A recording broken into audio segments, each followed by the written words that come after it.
a Cavallo, un vecino, para mí un amigo, porque lo he cruzado ya muchas veces en todos estos años. Fue concejal en San Carlos de Bariloche, fue diputado nacional, mandato cumplido, y creo que cumplió una destacada una destacada carrera en el INADI como director, presidente, no sé cómo se llama el cargo acá, a nivel provincial. Buenas tardes, Julio. Buenas tardes, muy bien, ¿cómo andan? ¿Cómo se llamaba el cargo en el INADI? Delegado del INADI en la provincia de Buenos Aires. Eso fue una muy destacada periodo del INADI, con mucho laburo. Sí. Bueno, tenía que ver con otro momento político del gobierno nacional, donde claro, el INADI tenía un papel preponderante. Ahora ha quedado totalmente desdibujado y sin ningún tipo de prioridad. Tal cual. Muchas de las cosas que hoy están pasando y que son tan buenas y que son en manera de ver buenas noticias, no es que se lo quiera atribuir al INADI, pero sí tiene que ver con la aplicación de políticas públicas inclusivas, leyes que se dictaron en aquel momento donde el INADI también tenía un papel preponderante para la aplicación y cumplimiento de estas leyes, ¿no? En contra de la discriminación, la cuestión que tiene que ver con el trato a las mujeres, femicidios y demás, maltrato a las mujeres en los lugares de trabajo. Se trabajaba muchísimo con esto. Sí, se hizo un trabajo enorme y bueno, pero seguramente quedó mucho por hacer, ¿no? Sobre todo desde el punto de vista de lo que llamamos el cambio cultural. Claro. Porque tenemos, durante los últimos 12 años, los 12 años de kirchnerismo, se han dictado leyes y se han modificado leyes, ampliando derechos, mucha cantidad. Nosotros, el INADI recopiló todas las leyes ampliando derechos en un libro que era de un tamaño importante. Pero bueno, muchas veces esas leyes estaban un pasito más adelante del pensamiento, podemos decir, medio de la sociedad. Claro. Bueno, ahí es toda una discusión, ¿no? Si vos fuiste legislador nacional, si los legisladores y las leyes tienen que ir atrás de la realidad dándole un marco de legalidad, o pueden ir adelante empujando al pensamiento social o a la vida cotidiana hacia marcos más avanzados. Es una discusión esta, sí. Casi hasta una contradicción parecería. Sí. Yo creo que está bueno que el gobierno siempre esté un pasito adelante, ¿no? Digamos, de alguna manera marcando un rumbo, un horizonte, pero bueno, hay que hacer un gran trabajo para que después el conjunto de la sociedad aprenda, digamos, aprenda con H, sí, de estos cambios y pueda además sostenerlos después, ¿no? Porque también hay que sostenerlo en el día a día, que no es fácil. Nosotros nos pasaba, por ejemplo, con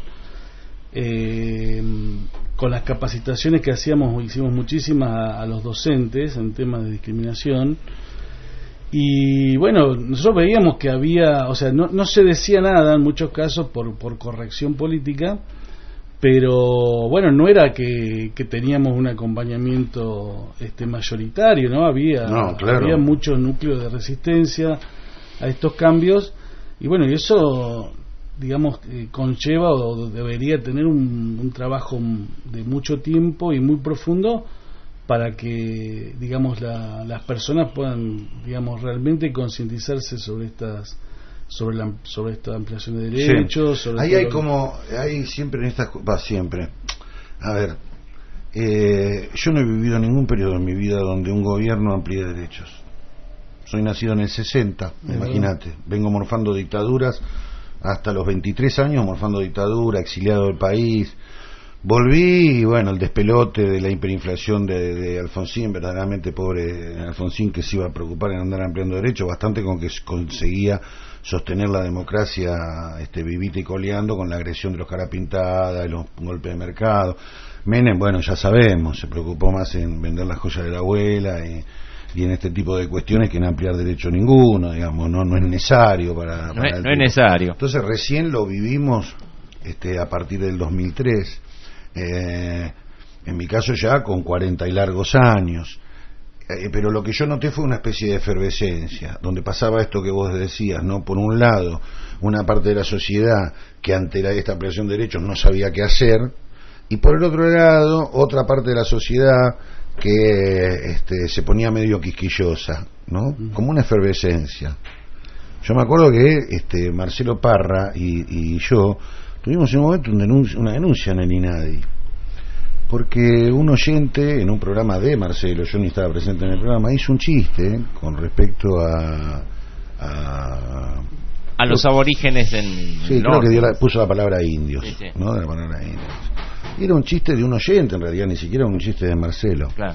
En su momento lo denunció a Marcelo. Como yo era el director de Radio Nacional, dije, bueno, si lo denuncia a Marcelo, el responsable soy yo, porque el responsable de todo lo que está en la radio, al aire, soy yo. Así como me ampliaron la demanda. Y verdaderamente era como una cuestión de que yo, o sea, no era para tanto, digamos, ¿no? Aunque, claro, en ese momento... Bueno, el INADI, es más, en ese punto en concreto lo desestimó. Desestimó la denuncia después. Sí. Está bien, pero no lo digo por el caso personal, porque supongo que debe haber habido un montón de otros casos. Por ejemplo, cuando... Y yo lo entiendo esto también, porque a ver, ¿puedo yo ofenderme porque un pueblo originario se agravie ante un chiste cuando ellos vienen hace 2000 años soportando masacres? En verdad no tengo nada, pero absolutamente, o sea, si lo que hay que sufrir es esa pequeña denuncia ante la magnitud del genocidio de nuestros hermanos mapuches, tehuelches y demás, bueno, hay que bancarla, no pasa nada. Pero digo, es interesante también esto, ¿no? Entre aquellos que no sabemos cómo actuar en una de esas. Por ejemplo, a mí me pasa con la cuestión del lenguaje inclusivo. Claro, yo soy un hombre ya formado en un determinado lenguaje. Me cuesta incluir, me hago unos líos bárbaros. Y a veces, en el medio de todo ese lío, jodemos, hacemos un chiste. Ese chiste puede caer mal. Entonces uno dice, bueno, no sean tan efervescentes, es apenas un chiste. Después decir, che, son siglos de dominación y maltrato a las mujeres.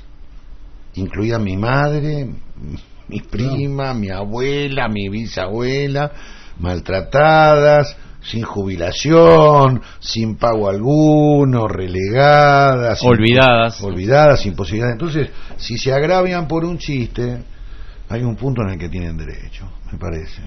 Sí, así es. No, y lo importante, nosotros en INADI siempre nos pasaba que cuando íbamos a algún lugar, bueno, no sabemos cómo abordar esto.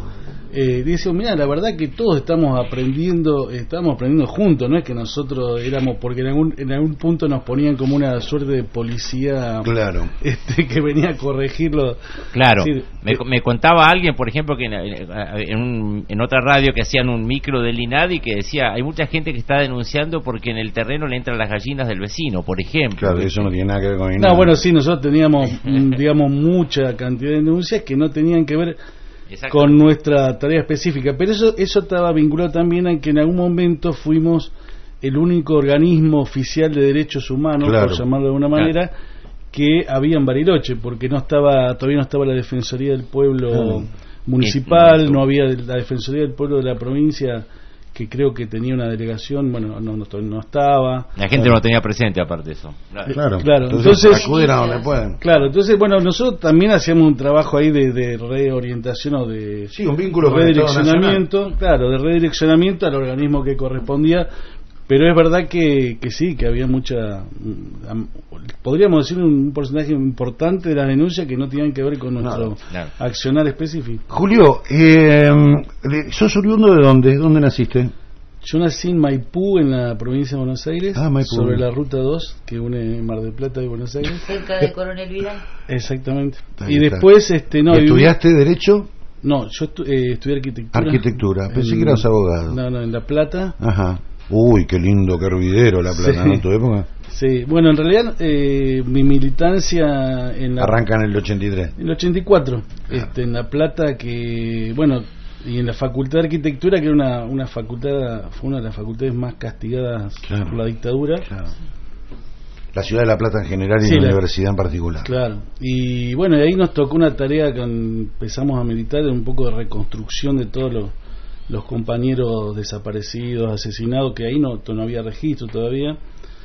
Y bueno, trabajando en derechos humanos en el centro de estudiantes. Y bueno, y también gente que volvía del exilio, profesores. Bueno, la verdad que fue toda una etapa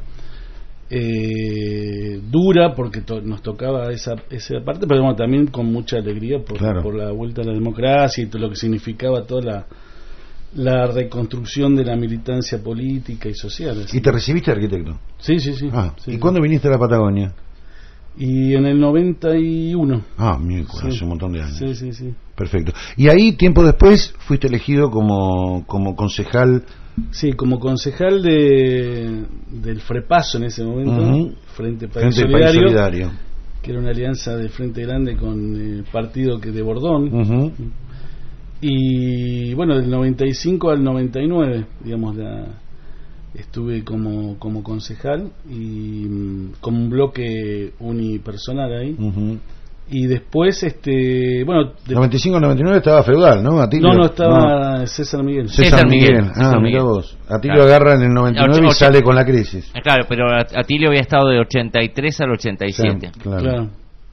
Sí, Feudal, claro, gana la elección del 99. Claro, 99. Claro, y se va con la crisis que era de la Rúa. segunda. Claro, así que estaba César. Sí. Y bueno, años muy difíciles, ¿no? Esos mamita. El dólar planchado, una desocupación tremenda, sin turismo, y bueno, nada, la verdad que en ese momento había yo me acuerdo siempre pues nosotros recibíamos todas por más que no pudiéramos resolverlo a nivel local, siempre el consejo era el ámbito donde llegaban todos los reclamos, 2 organizaciones de desocupados muy grandes.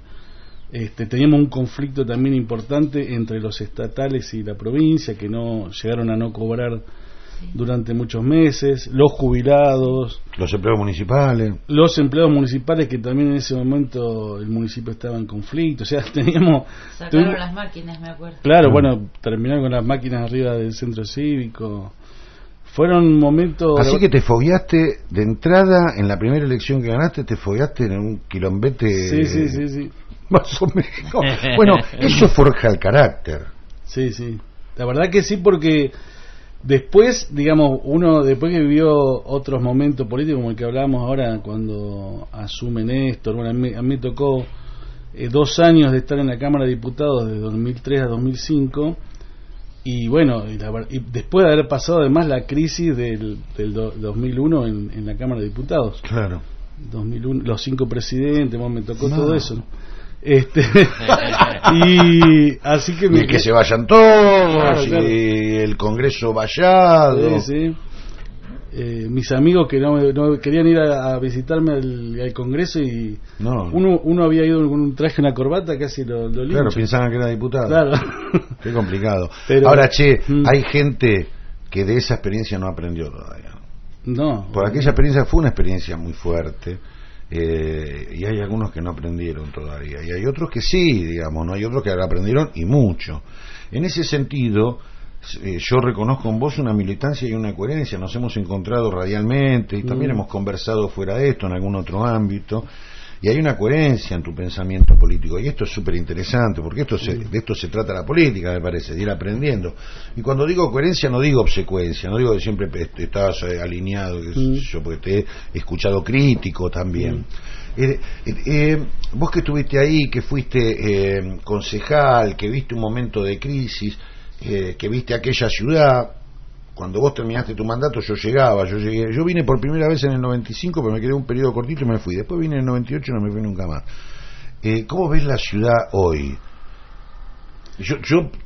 Mi visión personal es una ciudad de un deterioro terrible, sin esas explosiones, pero con muy deteriorada. No sé cómo la ves vos. Es una ciudad, digamos, estancada, podríamos decir, teniendo una mirada benevolente, ¿no? Pero uno que ve distintas ciudades de la provincia y de otras provincias, Bariloche es una ciudad estancada, digamos, desde el punto de vista de la infraestructura, de las obras, en general, ¿no? Siempre uno va, por ejemplo, va a una otra ciudad turística y siempre hay una obra nueva, lindo, hay algo lindo. Hay algo, claro, algo que no pasa en Bariloche, ¿no?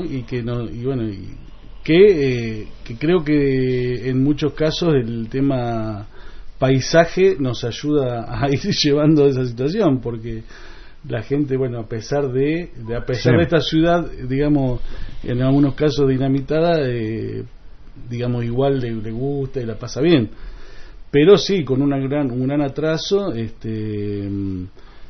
y bueno, y la verdad que también con serios problemas, ¿no? de estructurales, digamos, respecto a lo que hace la cuestión municipal, a la administración municipal, ¿no? Un municipio que está, no sé ahora cómo estarán los números, pero siempre en los últimos años estuvo el 90% de la recaudación se destinaba a sueldos. Sí, igual. Es imposible que haga obras. Claro. A no ser que reciba fondos de otros lados, cosas que no se reciben tampoco, ¿no? Claro, hay un juego provincial bastante perverso también con Bariloche, ¿no? Una de la ciudad más grande, la que más votos aporta en una elección, la que más guita aporta. Y es la más relegada. Y es la más relegada. Vos fíjate que nosotros estábamos viendo en el caso de los fondos petroleros, que fue en el 2015 este gran anuncio que hizo el gobierno provincial, a Bariloche le tocaron de cantidad de fondos solamente el 3,15% en 2 obras. Una fue el gimnasio de la escuela 201 que se terminó hace poquito, y otra obra que es una ampliación de una escuela que todavía no se terminó. Estoy hablando de los fondos petroleros del 2015. El 3,15% de los fondos, cuando Bariloche tiene el 20% de la población de Río Negro, aproximadamente. Con lo cual aporta también al erario público provincial un montón de guita. Claro. Y ahora con el plan Castelo estamos en la misma situación.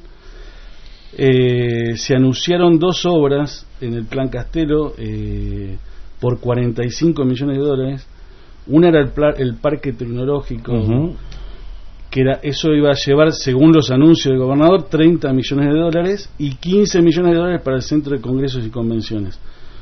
El centro de congresos y convenciones se cayó en el camino, quedó solo el parque tecnológico, que de los 30 millones de dólares prometidos solamente se van a invertir, de acuerdo a la licitación que se hizo, 9.800.000 dólares.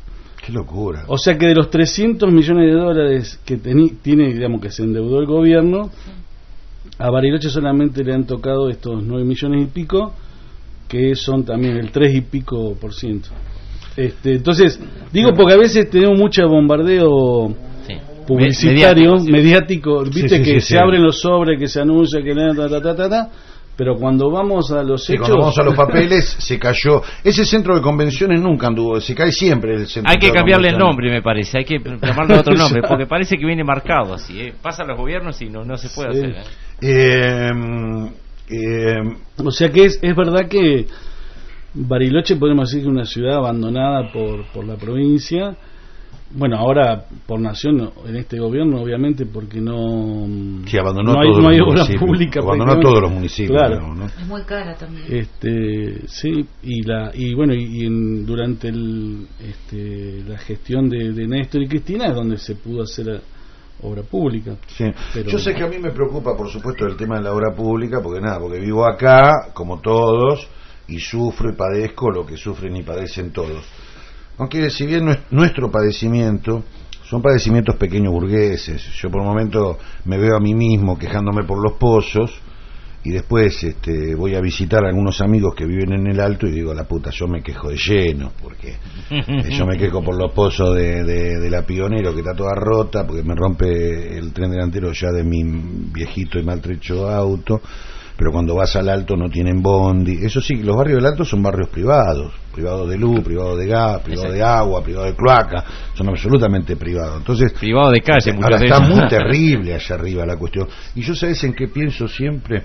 Que no nos hemos puesto a pensar justamente, o si alguien se ha puesto a pensar, yo no fui invitado, en poder rediseñar la matriz productiva de esta ciudad. O sea, a mí me parece ya muy obvio. Yo lo veía esto en el 98, 99 cuando llegué. Yo llegué proveniente de Brasil. La gente que me mandó acá a trabajar, estaba en el Brasil, la central de la empresa donde yo laburaba, y como al año me dijeron, mandanos un paper con un balance de qué ves vos Bariloche. Yo en el 98, no fue en el 99. Esta es una ciudad que no produce un tomate. Digo, si acá un día pasa algo y se cortan las 2 rutas de acceso, a la semana nos quedamos sin comida. Yo no sé cómo vive esta gente, no producimos nada más que chocolate y servicios, muchos servicios. Después, en algún momento lo discutí con algunas personas que estaban con responsabilidades de gobierno municipal. Tú me decías, no, pero bueno, digo, pues tenemos un montón de territorio, atrás del aeropuerto, arriba. No, pero la tierra es muy árida. Le digo, pero hermano, estamos en el siglo XXI, existe la hidroponía, hay un montón de lugares. Preguntale a los chinos. Sí, agua a nosotros no nos falta, es agua con unos minerales y podemos tener todo el fresco que queramos, o sea, podemos tener toda la lechuga, los tomates, la selga, y eso además es mano de obra, gente que labura, porque digamos uno labura en cuidar los viveros, el otro labura en empaquetar, el otro labura con un fletecito, el otro por una verdulería o un mercado comunitario. No hay como una vocación de esto, ¿no, Julio? Hasta el día de hoy todavía sí, no la hay. Nosotros decíamos que si Bariloche se planteara un modelo de sustitución de importaciones, claro, por llamarlo de alguna manera, digo, algo modesto, ¿no? Pero lo que vos decías, ¿no? Pensar que se fletea tantos kilómetros, cosas que se podrían hacer acá, digamos. Bueno, pero para eso hace falta políticas públicas que acompañen al emprendedor, que lo ayuden, que sí. Ahora, claro, eso no lo podés hacer con el 10% que te queda del presupuesto municipal luego de pago de salario. Con eso no lo podés. Tiene que haber una política provincial o nacional y ahí hay intereses. Acá hay 8 familias, una cosa por el estilo, cuyos intereses son, che, a mí no me jodan, póngame 15 millones de dólares en el centro de congresos, después se les cae, pero ellos quieren esto, quieren el centro de congresos y convenciones. Que lo haga el Estado. Sí, que lo haga el Estado, ellos no lo van a invertir. Y que lo hagan donde yo quiero, no al lado de mi hotel, ¿eh? Claro, yo te voy a decir, por si fuera tan un negocio tan importante el tema de congresos y convenciones, lo habría hecho algún privado, ¿no? Uno siempre supone. Bueno, hay un privado, el dueño de las discos, que hizo un lugar ahí donde antes era el casino, el BEC, el Bariloche Eventos y Convenciones, tiene 3 o 4 salones, y los tiene colmados siempre, o sea que la cosa funciona. Funciona en esos términos de salones para 150, 200, 300 personas. En el mundo entero, los grandes centros de congresos y convenciones para 2.000 personas no funcionan más.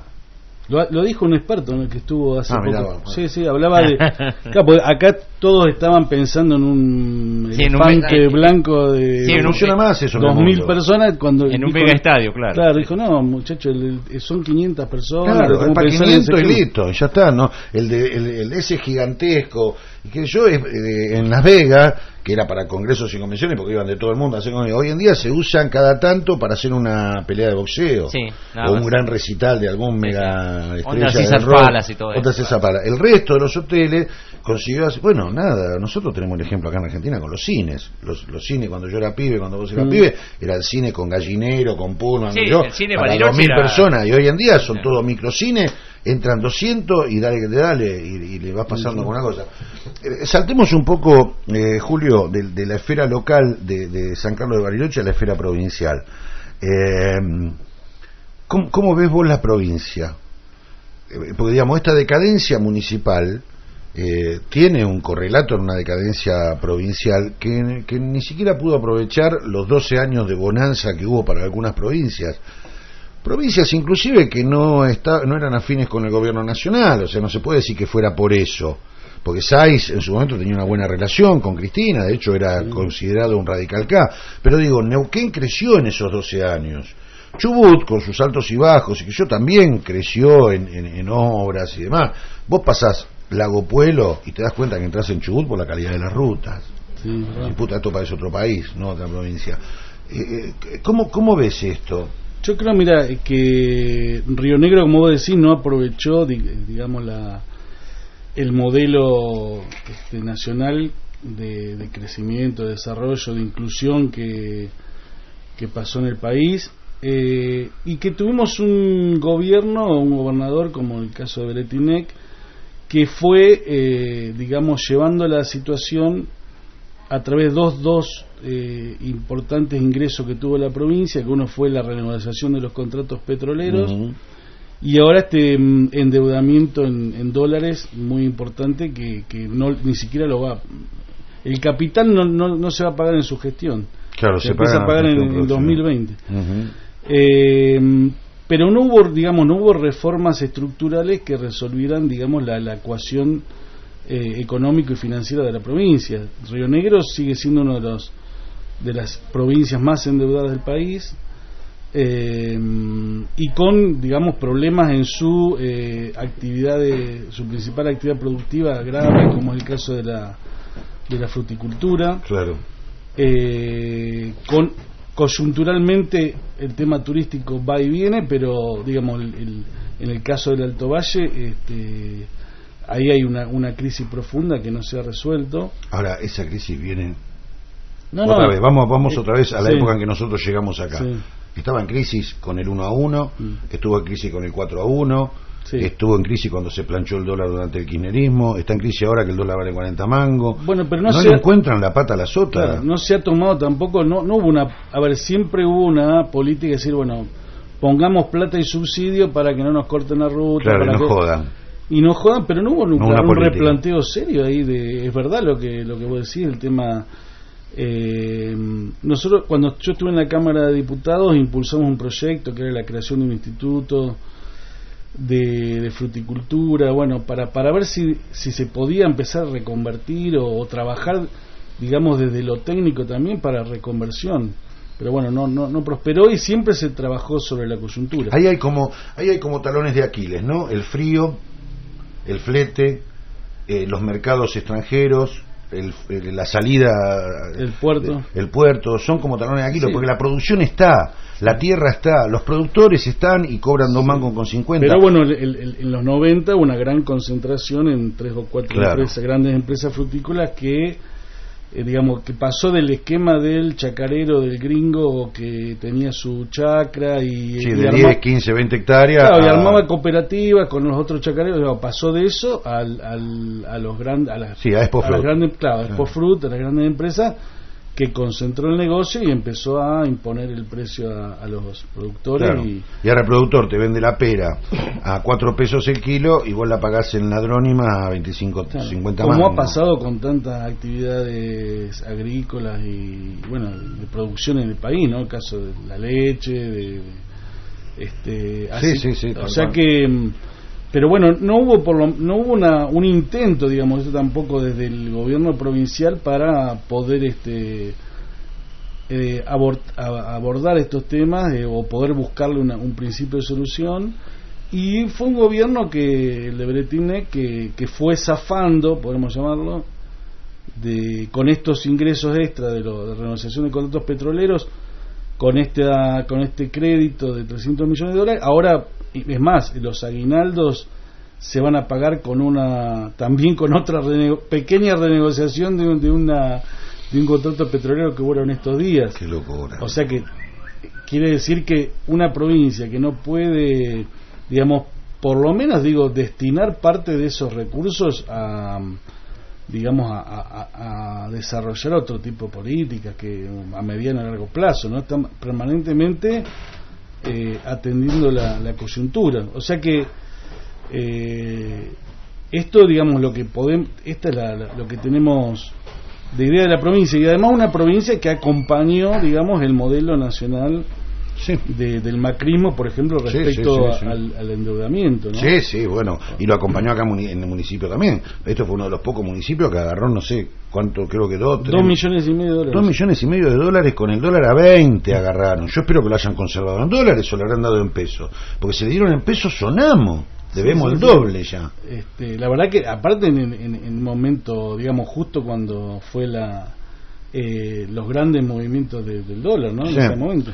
Julio, vos sos presidente del Frente Grande a nivel provincial. Sí, el Frente Grande integra el Frente para la Victoria a nivel provincial. Integramos el Frente para la Victoria con otros partidos, con el justicialismo, por supuesto, con el partido Colina, y después, bueno, partidos provinciales como el MAD y Nuevo Encuentro. Y estás en conversación, has conversado últimamente con Martín Soria, seguramente. Sí, hemos estado, ahora cuando fue el Congreso de Justicialismo, hace un mes aproximadamente, tuvimos una charla, bueno, viendo estos temas que hablábamos recién de la provincia, también con él, analizando las cuestiones, los manotazos de ahogado que va a pegar el gobernador, como este tema del planteo de una reelección. Sí, que va a forzar ahí el paño en la legislatura a fondo, ¿no? Sí, ni siquiera, digamos, creo que va a haber un intento de tener algún tipo de aval por la Corte, de un sector de la justicia rionegrina. Cuestiones preocupantes, ¿no? Y lo más preocupante que veíamos, digamos, también hay mucha naturalización de esto, ¿no? Porque uno ve el caso analizamos cómo lo trataba la noticia del diario Río Negro, por ejemplo, ¿no? Que en algunos momentos eran los grandes defensores del sistema y de la institucionalidad, ¿no?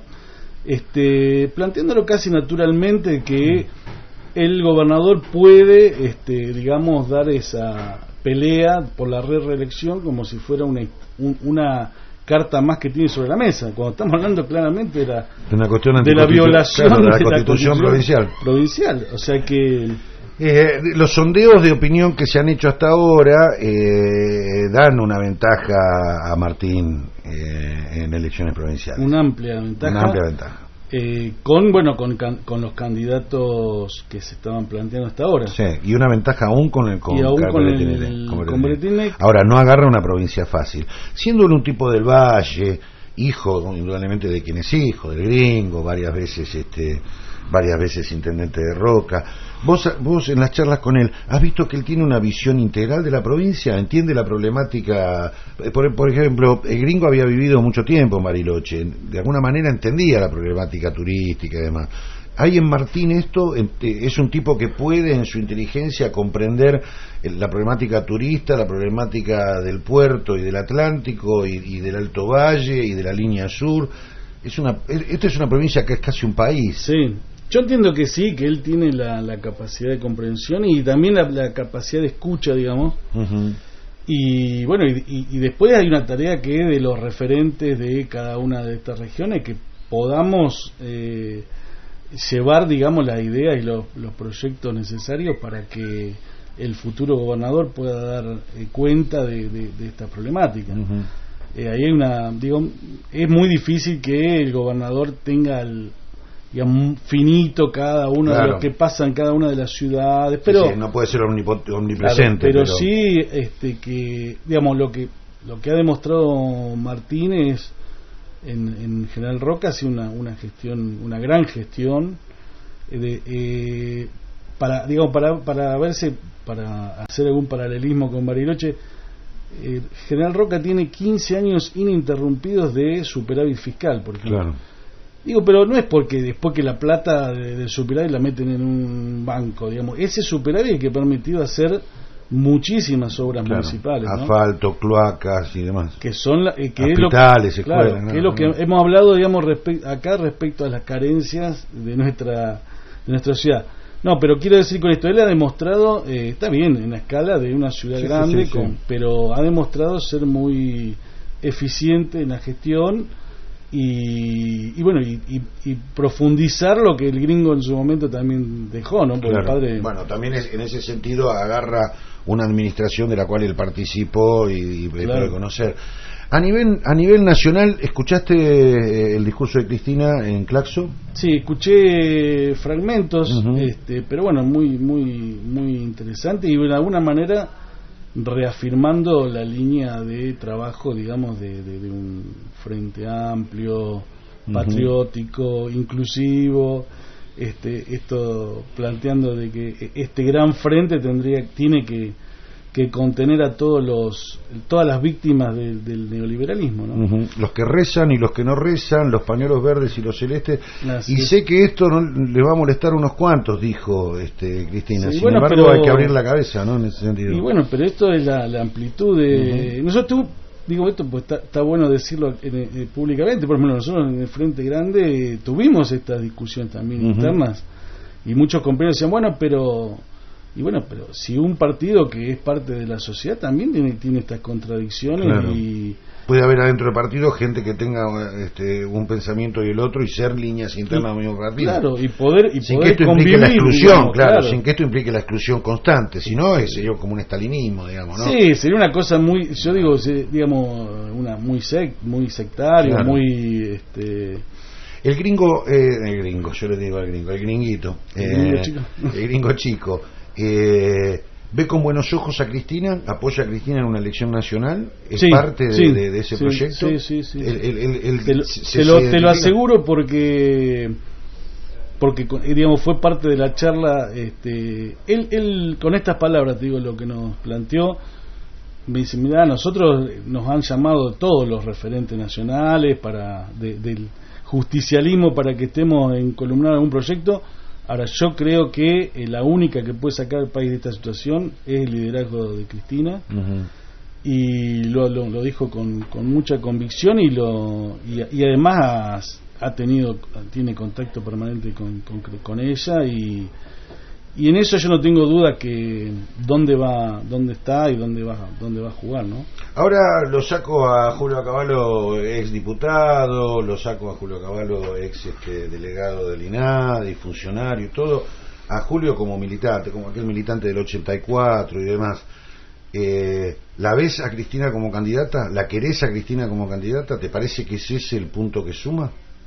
Yo creo que en esta coyuntura histórica es la única que puede sintetizar este frente que ella esbozaba en Claxo, ¿no? No hay otro dirigente del campo nacional y popular que sintetice y que permita, digamos, que haya esta diversidad dentro de ese frente, ¿no? Donde esté un Alperovich, por llamar de alguna manera, donde esté ¿qué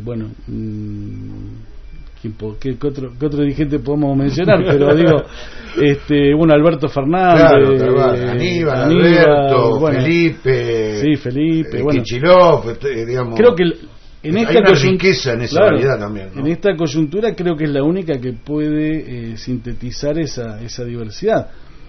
Digo, por ahí y además que pueda sintetizar y que pueda liderarlo y que lo pueda conducir. No es fácil, ¿no? O sea, digo esto porque alguien puede decir, bueno, podría haber otro mejor candidato, porque Cristina tiene un techo, bueno, si vamos a las encuestas más duras, la imagen negativa. Claro, pero ese candidato no cumple con el resto de los requisitos, digamos, que son estos que te planteaba. Julio, gracias por tu visita. No, muchas gracias por el espacio. Bárbaro poder charlar, tranquilo. Viste, la tarde tiene esto, de poder charlar más distendido. Hacía rato que nos debíamos esta charla. Muchas gracias y nada, esta es la primera. Nos enfrentamos a un año electoral y nos gustaría contar con tu visita varias veces para poder reflexionar sobre estas cosas que nos están pasando. Cómo no, muchas gracias a ustedes. Ahí